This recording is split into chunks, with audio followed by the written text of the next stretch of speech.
무려 45년 만에 대한민국의 비상계엄령이 선포된 이후 빠르게 해제가 됨과 함께 탄핵 정국이 시작되고 있습니다. 이렇게 대한민국의 정치적 불확실성이 커져가는 가운데 과거 탄핵 당시 주식시장은 어떠했는지를 살펴보며 현실적인 대응 전략과 함께 위기를 기회로 만드는 방법에 대해 함께 공부해 보겠습니다.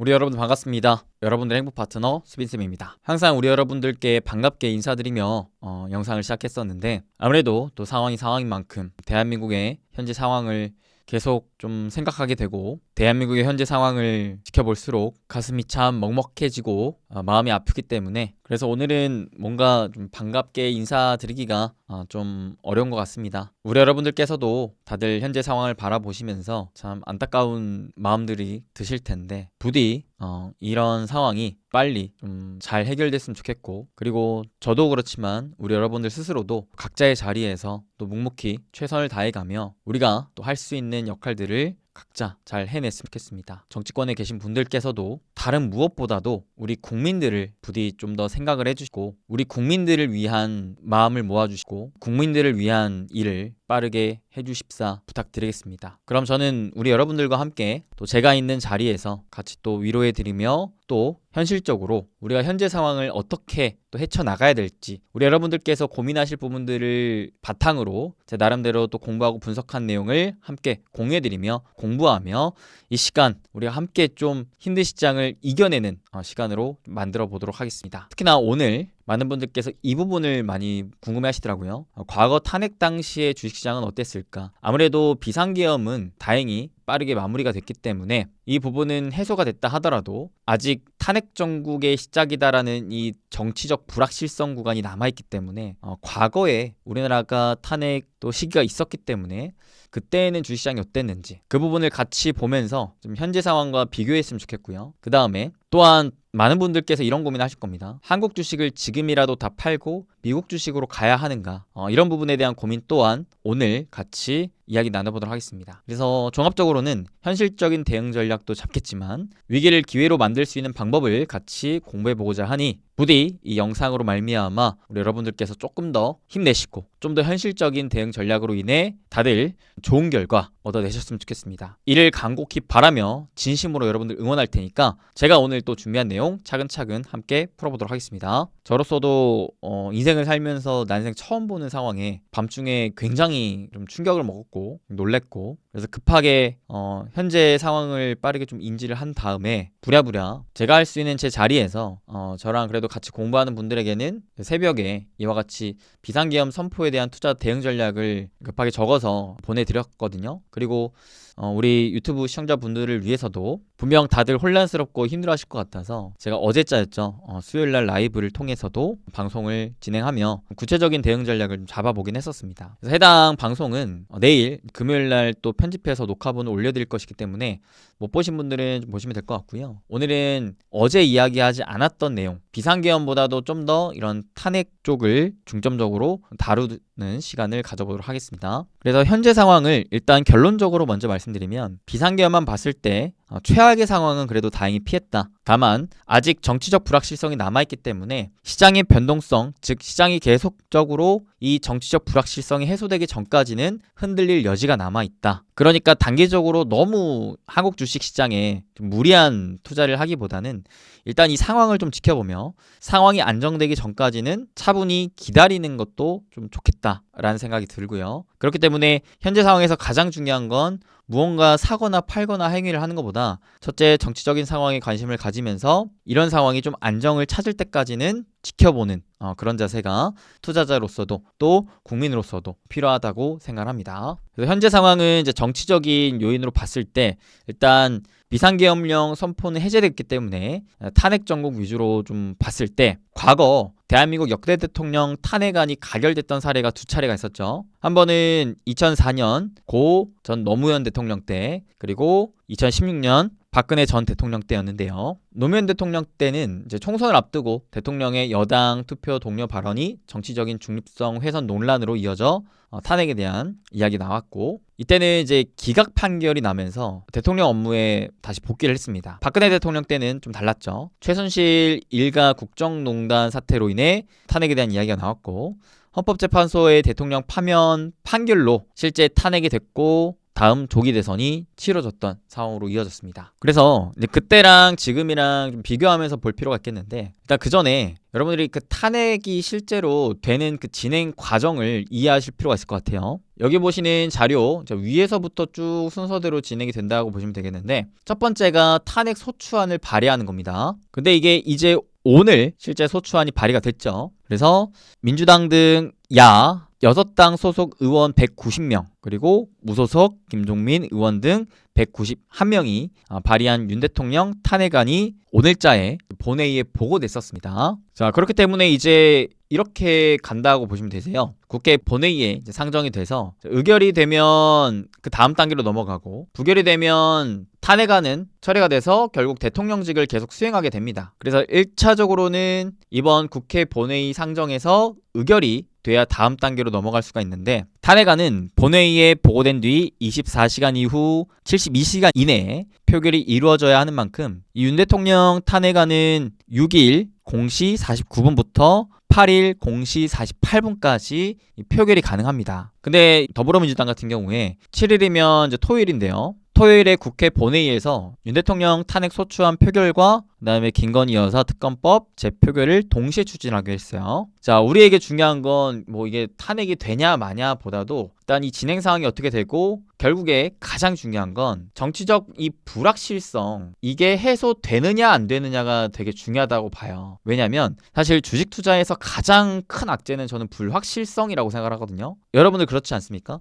내가 확신을 갖고 투자를 해도 100% 수익이 안 나는데, 물음표가 계속 띄어져 있는 의문점이 드는 곳에 내 소중한 돈을 투자할 수가 있겠어요? 투자하기가 어렵죠. 지금 대한민국을 놓고 봤을 때, 특히나 외국인들이 놓고 본다면 대한민국 현재 굉장히 큰 물음표가 띄어져 있는 상황이라는 겁니다. 야, 이거 비상계엄을 또 한 번 할 수도 있는 거 아니야? 내지는 뭐 대통령이 탄핵이 되는 거야? 뭐 어떻게 되는 거야? 왜냐? 지금은 특히나 대통령, 이 정부의 역할이 어마무시하게 중요한 상황이거든요. 왜 중요할까요? 주식시장의 본질에 있어서는 사실 크게 두 가지가 중요합니다. 대한민국의 경기와 그 다음에 통화, 얼마나 돈이 많이 풀려지는가, 이 두 가지가 중요해요. 근데 지금은 어떤 시기느냐? 대한민국의 경기가 계속 둔화되고 있어요. 그래서 이 경기를 살리기 위해 금통위에서는, 즉 한은은 금리 인하로 통화량을 늘리려고 합니다. 근데 통화를 단순히 막 돈을 푸는 것만으로 경기가 살진 않아요. 결국 이 푼 돈을 잘 써야만 해요. 실제 경기가 살아날 수 있는 곳으로 잘 써야 되는데, 그 역할을 원래 정부가 해줘야 됩니다. 근데 지금 이러한 상황이기 때문에 정부의 역할이 사실상 마비가 됐다라고 볼 수가 있는 거죠. 그러니까 외국인들 입장에서는 당연히 물음표를 띌 수밖에 없는 겁니다. 이 대한민국이 어떻게 되는 거야 이거. 가뜩이나 우리나라는 지정학적 리스크도 계속해서 남아있는 상황, 미중 간의 분쟁에 중간에 좀 껴있기도 하고,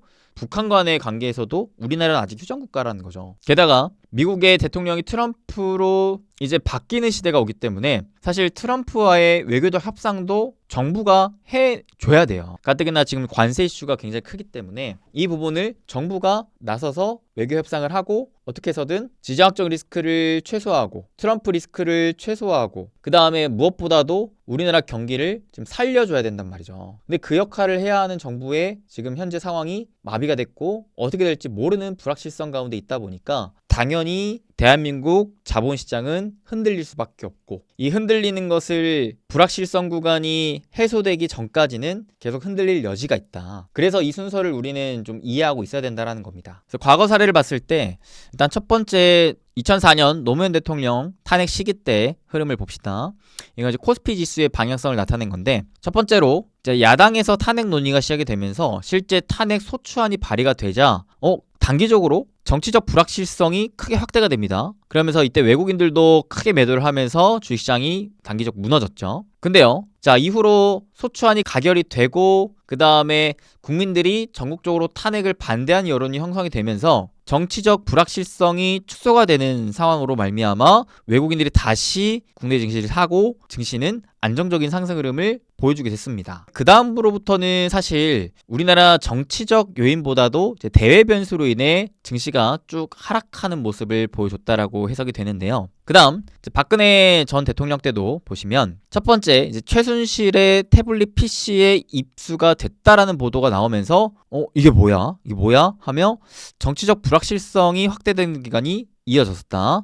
이때 외국인들도 강한 매도를 보여주며 증시가 단기 하락을 보여줬었는데요. 자, 이때에는 언제 이런 문제점, 시장의 변동성 구간이 해소가 됐느냐? 이때에는 실제 탄핵 소추안이 발의가 되면서 그때부터 증시가 바닥을 잡고 반등을 하더니 가결이 된 이후로부터는 오히려 증시가 가파른 상승 흐름을 보여줍니다. 탄핵안이 발의되고 가결됨으로 인해 바로 정치적 불확실성이 축소되고 외국인들이 들어왔다라는 거죠. 그 다음으로부터는 이제 정치적 요인들보다는 좀 더 대외 변수로 인해 증시가 이제 좋았다라는 걸 알 수가 있겠는데 여기에서 좀 비슷하지만서도 좀 다른 차이점이 있죠. 근데 이거를 수치화해서 정리해 놓은 자료를 보면 좀 더 직관적으로 우리가 주목해 볼 만한 포인트가 나오게 되는데 보세요. 자, 노무현 때와 박근혜 때 공통적인 특징을 봅시다. 아까는 약간 비슷하면서도 다른 포인트가 있었는데 공통적인 포인트는 코스피 지수를 봤을 때 자, 이벤트 당일에는 좀 하락세를 보여줬다라는 특징이 있죠. 다만 시간이 지나면 지날수록 어떻게 됩니까? 지수는 올라갔다. 플러스로 올라갔다라는 게 눈에 띕니다. 이게 어느 시점을 기준으로 탄핵안이 의결이 되고 탄핵이 심판이 됐던 탄핵안이 의결이 되고 탄핵이 심판이 됐던 결국 탄핵 관련 이벤트가 있었던 이후로는 시장이 그래도 반등을 주더라. 반대로 환율 같은 경우에는 탄핵안이 의결이 되고 심판이 되는 이 시점에는 환율이 치솟았지만 결국 시간이 지나면 지날수록 환율은 하락 안정화를 보여주더라 였습니다. 그래서 이것을 조금 더 구분을 짓고 비슷한 공통분모를 찾아보니까 어떤 특징이 있는 거냐. 결국 탄핵으로 인해 정치적인 불확실성이 커지면 주식시장은 흔들리고 외환시장도 흔들려요. 탄핵이라는 이슈가 나오는 것만으로 시장은 좀 흔들립니다. 근데 그러한 불확실성이 줄어들면 결국 시장은 회복을 하고 외환시장도 안정을 찾아요. 근데 그 기점이 언제냐? 기점이 보통 탄핵안이 가결된 이후로 특히나 탄핵에 대한 국민적인 여론이 보다 분명해지면 즉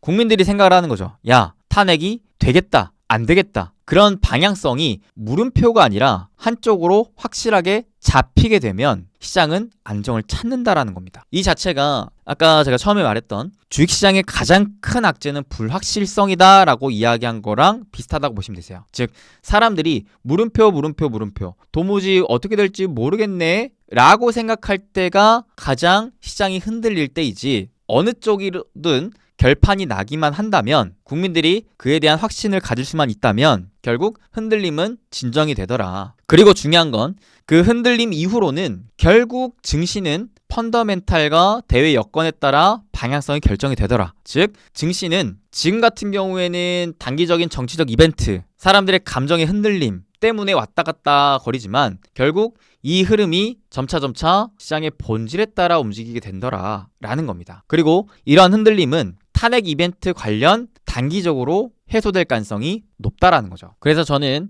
지금 시장이 단기적으로 정치적 불확실성 때문에 흔들리는 이 구간 자체가 한 차례 아까 말했던 7일 토요일 국회 본회의에서 의결이 되건 부결이 되건 이날 기점으로 한 차례 안정을 찾을 가능성이 있고 그 다음에 좀 더 안정을 찾을 가능성이 높은 건 실제 대통령이 탄핵되고 차기 대통령이 선출되는 그 흐름으로 가기 전에 헌법재판소 탄핵 심판에서 실제 탄핵이 결정이 되던 아니면 기각이 되건 이 일정에 따라 시장은 이후로 더더욱 안정을 찾을 가능성이 높다라고 생각합니다.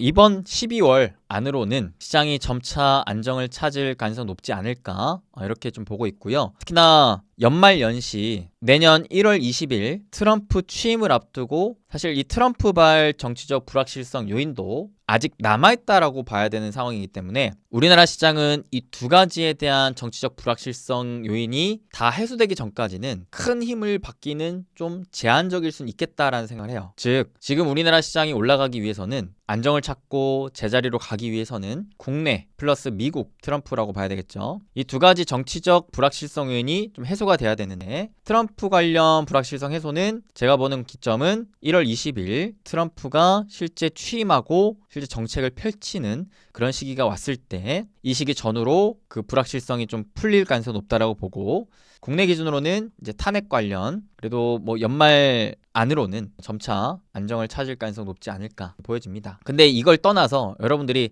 주식을 너무 막 타이밍적으로 맞추려고 생각하기보다는 결국 투자는 방향을 보고 하는 것이기 때문에, 이 방향성을 본다면 솔직히 말해서 이게 그렇게까지 단기적으로 중요한 건 아니에요. 다만 이 얘기를 왜 했냐면, 여러분들이 단기적으로 좀 힘든 시장이 좀 더 이어질 수는 있겠다라는 인지는 하고 있어야, 그래야 좀 덜 힘드실 것 같아서 얘기를 한 거고, 무엇보다 결국 이보다 훨씬 더 중요한 건 우리나라 증시, 우리나라 경제 펀더멘털은 이런 정치적인 불안보다 글로벌 경기 영향이 훨씬 더 큽니다. 앞전에 탄핵 사건 두 건과 비교를 해봤을 때에도 결국 둘 다 글로벌 경기 흐름에 연동되는 모습을 우리는 확인해 볼 수가 있었거든요. 그렇기 때문에 지금 내가 좀 투자를 본질을 보고 좀 방향성을 보고 장기적으로 본다 하시는 분들께서는 차라리 시간적인 좀 텀을 두면서 좀 더 본질에 집중하는 투자를 하시면 위기를 또 잘 극복하고 기회를 마주할 수 있지 않을까라는 생각도 있어요. 왜냐? 결국 한국 증시도 우리나라 경기가 어때? 그리고 우리나라 금리 통화량이 어때? 이거를 또 봐야 되는데, 지금 한은이 연속적으로 두 차례 금리 인하를 했지 않습니까? 즉 통화량이 많아지고 있는 상황이에요. 이 흐름은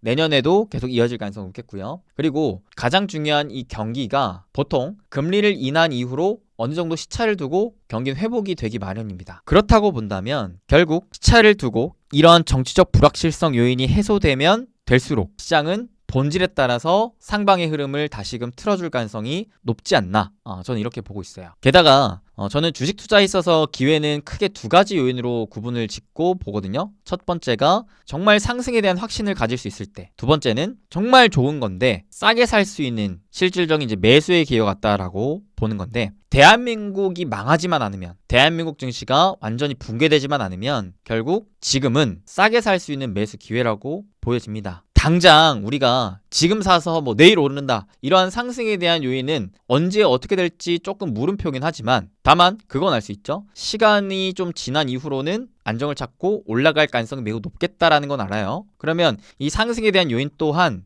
시선을 당장 코앞에 두는 게 아니라 내년으로 좀 멀리 두는 거죠. 정치적인 불안 요소가 좀 해소가 되고 경기가 다시 회복될 수 있을 만한 그런 국면으로 좀 길게 놓고 보는 거죠. 그러면 생각보다 1번과 2번에 대한 기회를 한국 주식에서 다 가져갈 수 있겠다라는 생각을 해요. 왜? 지금의 구간은 코스피 기준 PBR이 0.85배 정도 수준밖에 안 되기 때문입니다. 이 시기는 과거 금융위기 때랑 비슷하고, 과거 트럼프 집권 당시 미중 분쟁이 굉장히 심했을 때와 비슷하고, 과거 코로나 때, 그리고 경제적으로 크게 위기의 상황에 처해져 있고 뭐 전쟁 리스크가 발생하고 이러한 요인들, 시장이 크게 흔들리고 막 위기에 처했다라고 다들 이야기할 때랑 비슷한 정도 수준이기 때문에 그렇습니다. 근데 그때 결국 대한민국이 망했냐? 대한민국 증시가 망했냐? 라고 본다면 그렇진 않았거든요. 그때 남들이 다 위기다, 도망가야 된다, 피해라고 했을 때 오히려 용기를 내고 샀다면 이러한 상승의 사이클을 내 것으로 만들어낼 수가 있었죠. 물론 가장 최근에는 워낙 긴축의 시대였고 글로벌 경기에 또 침체 시기였고 했기 때문에 상방의 힘이 강하진 않겠지만, 그래도 앞으로는 이제 금리 인하 시기와 맞물려 우리나라 경기의 회복의 흐름을 좀 기대해 본다고 한다면, 당장에는 재미가 없더라도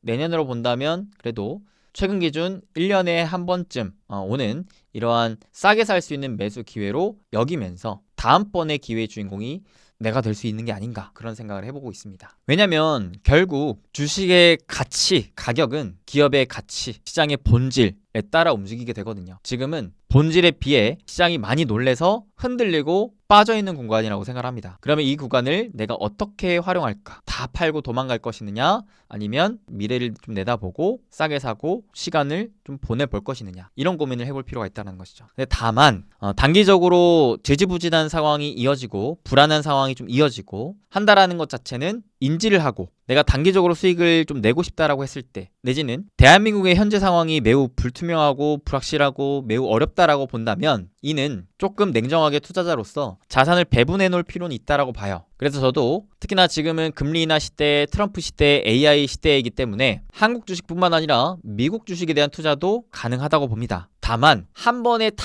팔고 미국 주식으로 한 방에 다 사는 것은 그렇게 권해드리고 싶진 않아요. 왜? 지금 상황에 그렇게 한다라는 것은 제가 봤을 때 미국 주식에 대한 공부, 확신을 가지지 않은 채로 단순히 감정적으로 우발적 투기를 하는 가능성이 높기 때문에 그렇습니다. 그래서 미국 주식으로 이동하고 넘어가서 또 미국 주식의 상승의 기회를 보는 것도 저는 필요하다고 보는데, 여러분들이 아는 한에서, 확신을 가진 한에서, 공부가 된 선에서, 그래서 한 번에 다 하기보다는 차근차근 내가 아는 만큼 비중을 줄이고 비중을 넘어가는 식으로 하셔도 좋을 것 같다. 다만 한국 주식을 놓고 봤을 때 그래도 지금은 좀 힘들어도 내년은 기대할 수 있을 만한 요인이 아닌가. 저는 여전히 아직까지도 한국 주식을 4년 만에 찾아온 부자들 기회로 보고 있거든요. 물론 한국 주식뿐만 아니라 미국 주식도 그렇게 보고 있고요. 그래서 이런 기회 요인은 내년에 확실히 더 커질 거라고 생각을 하고 있습니다. 그래서 지금 분명히 힘든 위기 상황은 맞습니다. 국가적 위기 상황은 맞아요. 다만 그 위기 상황으로 말미암아 대한민국이 망하는 길로 가지 않는다면 결국 위기 뒤에 숨어있는, 위기 뒤에 따라오는 그 기회를 우리가 분명 잡을 수는 있겠다. 쉽지 않습니다. 힘듭니다. 하지만 이렇게 힘들 때일수록 우리는 이 힘든 걸 이겨내고 극복하고 나아가야 된다고 봅니다. 우리나라는 IMF도 극복하고 이겨냈던 그 강력한 DNA가 있는 자랑스러운 대한민국입니다. 저는 위기를 함께 힘을 합쳐 극복하고 이겨내는 우리 대한민국의 DNA를 믿어요. 자랑스러운 대한민국의 힘을 믿습니다. 그러니 부디 지금의 이 상황도 서로 갈등하고 싸우기보다는 좀 더 다들 우리 국민, 우리 국가를 위해 좀 더 생각을 하고 힘을 모으고 어떻게 하면 이 위기를 타개할 수 있을까에 대한 그 고민과 그 행동과 실천들이 하나둘씩 쌓여가며 대한민국이 위기를 딛고 보다 더 나은 내일로 나아가길 또 간절히 바라고 소망하며 오늘 영상은 이만 마치도록 하겠습니다. 오늘의 영상도 끝까지 시청해주셔서 감사드리고요. 힘들 때일수록 여러분들과 함께 또 이 힘든 시기 어떻게 하면 좀 더 잘 이겨낼 수 있을까 같이 고민하면서 같이 이겨낼 수 있도록 저 역시도 제가 있는 자리에서 최선을 다할 테니 우리 여러분들도 힘내시고 함께 이 힘든 국면 잘 이겨냈으면 좋겠습니다. 그리고 다음에 찾아오는 그 기회의 주인공들을 다 여러분들이 되시길 진심으로 응원하겠습니다. 저는 다음에 뵙겠습니다. 항상 건강하시고요. 여러분 행복한 부자, 행부 되시길 응원하겠습니다. 감사합니다.